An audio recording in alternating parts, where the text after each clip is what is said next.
This video is made for medical students as a part of their syllabus. We do not suggest you to take any kind of medicine without proper prescription or any suggestion of medical practitioner. The information provided here is adopted from the product we used.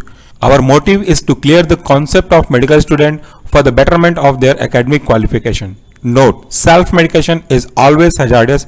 Do not take any medicine without the proper guideline and prescription of any of the medical practitioner. Hello friend, welcome to the channel pharmacy dictionary. आज इस ointment के बारे में आपके साथ discuss करने वाला हूँ, बात करने वाला हूँ। वो आपके थ्योरी के लिए जितना इंपॉर्टेंट है उतना ही इंपॉर्टेंट आपको जनरल पर्पस के लिए भी होगा। और ये प्रोडक्ट अगर आप non pharmacy non medical student हैं तो भी आपको अपने घर में रखना होगा। अक्सर हम देखते हैं कि जब कभी भी हम लोग इंजेक्शन लगाते हैं, खास करके इंट्रामस्कुलर की मैं बात करूं, बाकी के लिए नहीं है।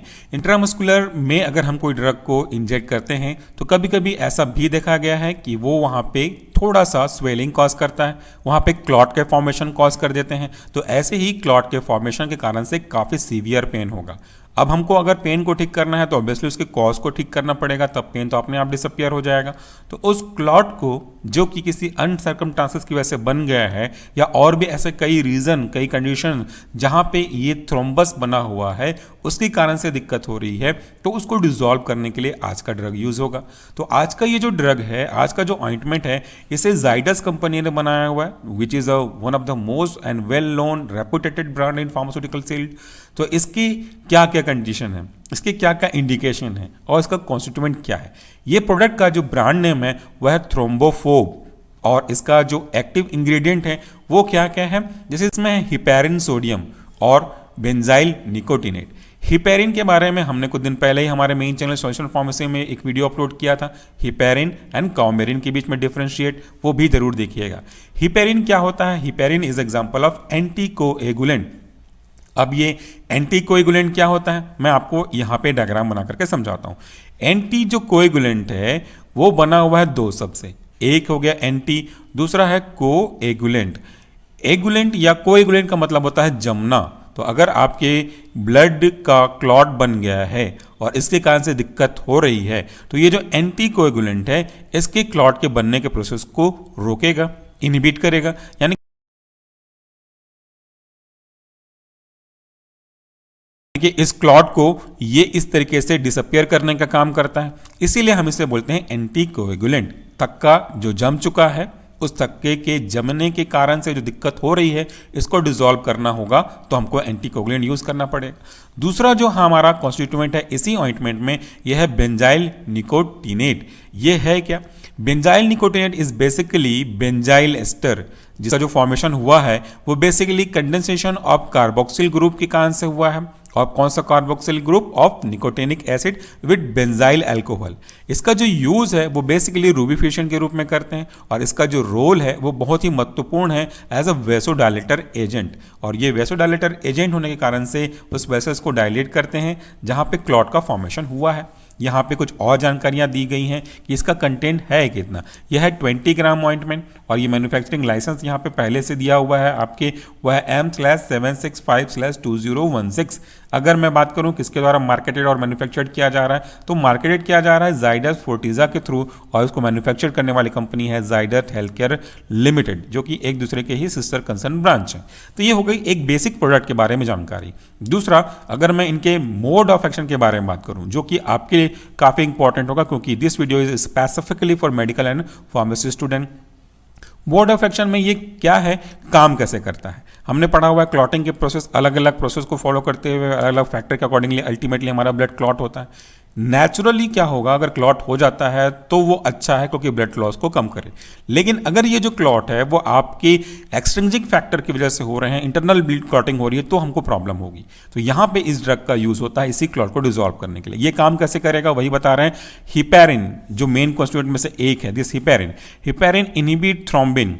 थ्रोम्बिन बहुत ही महत्वपूर्ण कॉन्स्टिट्यूएंट्स है क्लॉटिंग के लिए। थ्रोम्बिन जो आगे जाकर के एक नेट जैसा स्ट्रक्चर बनाएगा, जिसमें आपके ब्लड के कॉन्स्टिट्यूएंट जाकर के स्टिक होंगे, धीरे धीरे एक प्लग बनेगा और वही क्लॉट बनेगा। तो इसके बनने को इनहिबिट करता है हिपैरिन, और क्या करेगा, ये प्रमोट करता है फाइब्रिनोलाइसिस को। Now what is the meaning of fibrinolysis? Fibrinolysis करने का मतलब होता है फाइब्रिन को लाइसिस कर देना। फाइब्रिन एक प्रकार से ये भी मददगार होता है क्लॉटिंग के बनने में। तो अगर ये मान लेते हैं कई तरह के फाइब्रिन हैं और इनमें हमारा जो मेन बीच का ब्लड है वो फंसा हुआ है, जिसकी वजह से क्लॉट बने हुए हैं, तो जो fibrinolysis, that means lysis of fibrin, उसको तोड़ना, उसको हटाना, वो कैसे होगा? देखिए यहाँ पे इरेजर है ना, ये इसको लाइसिस करते चलेगा तो जो ब्लड को होल्ड करके रखे थे वो हट जाएंगे, तो जो ब्लड का क्लॉट था वो भी डिसअपियर हो जाएगा। इस तरीके से ये काम करते हैं। और आगे क्या होगा? Fibrinolysis and they also help in absorption of more superficial microthrombi benzyl nicotinate, यानी कि ये जो ऊपर में आपके बेसिकली क्लॉट बने हुए हैं इनको डिसॉल्व यानी कि उनको एब्जॉर्ब करने में मदद करते हैं। दूसरा जो कॉन्स्टिट्यूएंट है हमारा वह है बेंजाइल निकोटिनेट। ये क्या करता है? यहाँ भी लिखा हुआ है, this benzyl nicotinate by vasodilation, ये कॉज करता है vasodilation, enhance local heparin absorption. ये अगर वेसल्स है कॉन्स्ट्रिक्ट के फॉर्म में है तो ये हमारा जो बेंजाइल निकोटिनेट है इसको कॉन्स्ट्रिक्ट करने की बजाय जो कॉन्स्ट्रिक्ट है इसे डायलेट करने का काम करता है, जिसकी वजह से ये जो हमारा हिपैरिन है वो अच्छे से एब्जॉर्ब होता है और अपना इफेक्ट शो करेगा। So they enhance the local absorption of heparin. The process of healing is subsequently promoted, thereby pain is rapidly elevated. ये एब्जॉर्प्शन को इंक्रीज करेंगे जिसकी वजह से जो क्लॉट के कारण से पेन जनरेट हो रहे हैं वो काफ़ी जल्दी निकल जाएगा, काफ़ी जल्दी रिलीफ निकलेगा। इसका जो इंडिकेशन है यानी कि हमको कब कब यूज़ करना है वो काफ़ी सारे केसेस में यूज़ हो सकते हैं। बेसिकली ये यूज़ होता है acceleration of absorption of haematoma, जब हीमेटोमा हो गया उसको एब्जॉर्ब करना हो, अदर इन्फ्लामेटरी कंडीशंस में इसको एब्जॉर्ब करना हो क्लॉटिंग को, या डिसॉल्व करना हो। एब्जॉर्ब मतलब आपके वेसल्स में एब्जॉर्ब हो जाए, दैट मीन्स डिसअपियर हो जाए, डिसॉल्व हो जाए, ऐसे केस में यूज़ करेंगे। थ्रोम्बोफेल्बाइटिस के केस में यूज़ करेंगे, सुपरफिशियल थ्रोम्बोसिस के केस में यूज़ करेंगे। सारे के सारे घूम फिर करके क्लॉटिंग ऑफ ब्लड के ऊपर ही आ रहे हैं। एक्यूट टेंडोवेजिनाइटिस में यूज़ करेंगे, सुपरफिशियल ब्लिसिस में यूज़ करेंगे, जहाँ भी आपके ब्लड में थोड़ी बहुत भी क्लॉटिंग जनरेट हो रही होगी, इसका से पेन जनरेट हो रहे होंगे, उन केस में डिसॉल्व करने के लिए हम इसको यूज़ करते हैं। फिर देखिए इसका डायरेक्शन ऑफ यूज़, कैसे हमको यूज़ करना है, बहुत लंबा चौड़ा में इंडिकेशन दिया गया है तो इसको आपको पढ़ना चाहिए, आपके नॉलेज के पर्पस के लिए भी काफ़ी इंपॉर्टेंट है। मैं बेसिकली कह दूं तो इनको एटलीस्ट दिन में 2 से 3 बार सुपरफिशियली अप्लाई करना है, कटे हुए हिस्से पे नहीं लगाना है, ताकि ब्लड को हम जो क्लॉट बन चुका है इसको डिसॉल्व कर सकें। और मेन पॉइंट क्या कहता है कि यहाँ पे म्यूकस मेम्ब्रेन के कॉन्टेक्ट में बिल्कुल भी नहीं आना चाहिए, खास करके कंजक्टिवाइटा के केस में। यहाँ पे कब कैसे यूज़ करना है वो यहाँ पे आप देखेंगे तो मेन पॉइंट यही है, it should be applied carefully, thinly, एकदम हल्का सा लेयर यूज करना चाहिए स्किन के ऊपर। ये ऑइंटमेंट को पूरी तरह से रब नहीं करना है, कुछ खास केस में तो बिल्कुल भी नहीं करना है। जैसा कि अगर यहाँ पे देखेंगे, रबिंग इन और massaging should be avoided in case of thrombosis. Thrombosis के केस में, थ्रोम्बोफेल्बाइटिस के केस में इनको हमको रब नहीं करना है, केवल एक फिल्म लगा के रख देना है। तो ये हो गई बेसिक जानकारी। अब अगर हम बात करें कि इसके कंटेंट क्या क्या हैं, ऑलरेडी यहाँ पे लिखा हुआ है लेकिन उनका हम क्वांटिटी भी देखेंगे। तो पहला जो मेन कंटेंट है वह heparin sodium, that is based on Indian pharmacopoeia. कई बार पढ़ा हमने आईपी का मतलब, इसमें 50 IU यूनिट को यूज़ किया गया है। दूसरा है बेंजाइल निकोटिनेट और इसको यूज़ किया गया है 2 mg के हिसाब से।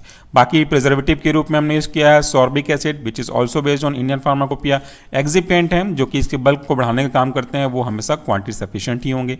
इनको हमको 25 डिग्री सेंटीग्रेड से नीचे स्टोर करके रखना है, बट डज नॉट मीन कि आपको फ्रिज में रखना होगा। Keep out of the reach of children, obviously कोई भी ड्रग को हमको बच्चों के पहुंच से दूर रखना है।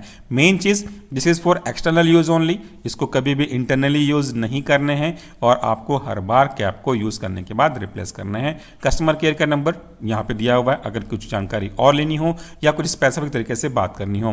तो ये रहा आज का प्रोडक्ट थ्रोम्बोफोब, बहुत ही महत्वपूर्ण प्रोडक्ट है, इसको आपको अभी अपने फर्स्ट एड बॉक्स में रखना चाहिए। So friend, that's all for the day. Thank you very much for watching this video. नमस्कार, टेक केयर।